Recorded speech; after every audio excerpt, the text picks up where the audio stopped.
ભારત પાકિસ્તાન વચ્ચે યુદ્ધ જેવી સ્થિતિ સર્જાઈ છે ત્યારે દેશભરના યાત્રાધામની સુરક્ષામાં વધારો કરવામાં આવ્યો છે। શક્તિપીઠ અંબાજી ખાતે સુરક્ષા વ્યવસ્થા સઘન બનાવવામાં આવી। અંબાજી શહેર અને મંદિર ખાતે 125 જેટલા પોલીસ જવાનોનો બંદોબસ્ત ગોઠવવામાં આવ્યો। સાથે એસઆરપીની એક ટુકડી સહિત પોલીસના 50 જવાન નગરમાં તૈનાત કરાયા। તો મંદિર ખાતે હથિયારો સાથે 12 પોલીસ કર્મીઓ ગોઠવવામાં આવ્યા। પોલીસ અધિકારીઓ દ્વારા તમામ પોઈન્ટ્સ પર ચાંપતી નજર રાખવામાં આવી રહી છે। મહત્વનું છે કે પહેલગામમાં આતંકીઓએ કરેલા હુમલા બાદ દેશભરમાં રોષ જોવા મળ્યો, જેના ભાગરૂપે ભારતે ઓપરેશન સિંદૂર હાથ ધરીને આતંકીઓના 9 ઠેકાણાઓને ધ્વસ્ત કર્યા બાદ ભારત પાકિસ્તાન વચ્ચે તણાવ જોવા મળી રહ્યો છે।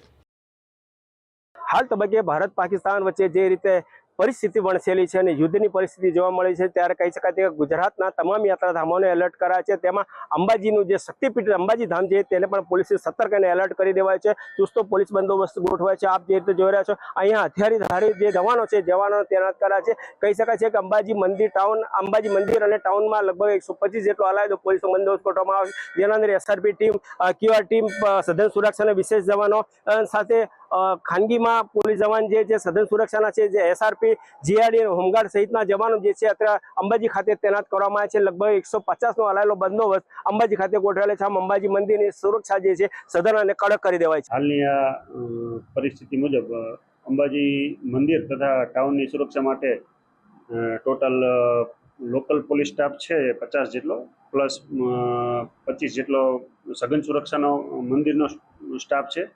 એક એસઆરપીનું એક કંપની છે, પ્લસ હોમગાર્ડ, જીઆરડી 20 જેટલા છે, 3 પીએસઆઈ અને 1 પીઆઈ દ્વારા મંદિર તથા ટાઉનની સુરક્ષા કરાઈ રહી છે।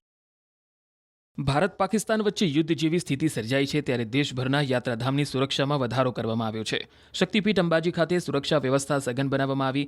અંબાજી શહેર અને મંદિર ખાતે 125 જેટલા પોલીસ જવાનોનો બંદોબસ્ત ગોઠવવામાં આવ્યો। સાથે એસઆરપીની એક ટુકડી સહિત પોલીસના 50 જવાન નગરમાં તૈનાત કરાયા। તો મંદિર ખાતે હથિયારો સાથે 12 પોલીસ કર્મીઓ ગોઠવવામાં આવ્યા। પોલીસ અધિકારીઓ દ્વારા તમામ પોઈન્ટ્સ પર ચાંપતી નજર રાખવામાં આવી રહી છે।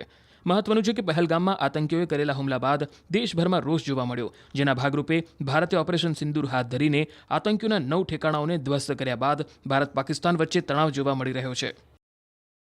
હાલ તબક્કે ભારત પાકિસ્તાન વચ્ચે જે રીતે પરિસ્થિતિ વણસેલી છે અને યુદ્ધની પરિસ્થિતિ જોવા મળી છે ત્યારે કહી શકાય કે ગુજરાતના તમામ યાત્રાધામોને એલર્ટ કરાયા છે। તેમાં અંબાજીનું જે શક્તિપીઠ અંબાજી ધામ છે તેને પણ પોલીસે સતર્ક અને એલર્ટ કરી દેવાય છે। ચુસ્તો પોલીસ બંદોબસ્ત ગોઠવાય છે। આપ જે રીતે જોઈ રહ્યા છો અહીંયા હથિયારધારી જે જવાનો છે જવાનો તૈનાત કરાયા છે। કહી શકાય છે કે અંબાજી મંદિર અને ટાઉનમાં લગભગ 125 જેટલો અલાયદો પોલીસ બંદોબસ્ત ગોઠવવામાં આવે છે, જેના અંદર એસઆરપી ટીમ, ક્યુઆર ટીમ, સઘન સુરક્ષાના વિશેષ જવાનો સાથે ખાનગીમાં પોલીસ જવાન જે છે સઘન સુરક્ષાના છે, જે એસઆરપી, જીઆરડી, હોમગાર્ડ સહિતના જવાનો જે છે અત્યારે અંબાજી ખાતે તૈનાત કરવામાં આવ્યા છે। લગભગ 150નો અલાયલો બંદોબસ્ત અંબાજી ખાતે ગોઠવેલો છે। આમ અંબાજી મંદિરની સુરક્ષા જે છે સઘન અને કડક કરી દેવાય છે। હાલની આ પરિસ્થિતિ મુજબ અંબાજી મંદિર તથા ટાઉનની સુરક્ષા માટે ટોટલ લોકલ પોલીસ સ્ટાફ છે 50 જેટલો, પ્લસ 25 જેટલો સઘન સુરક્ષાનો મંદિરનો સ્ટાફ છે।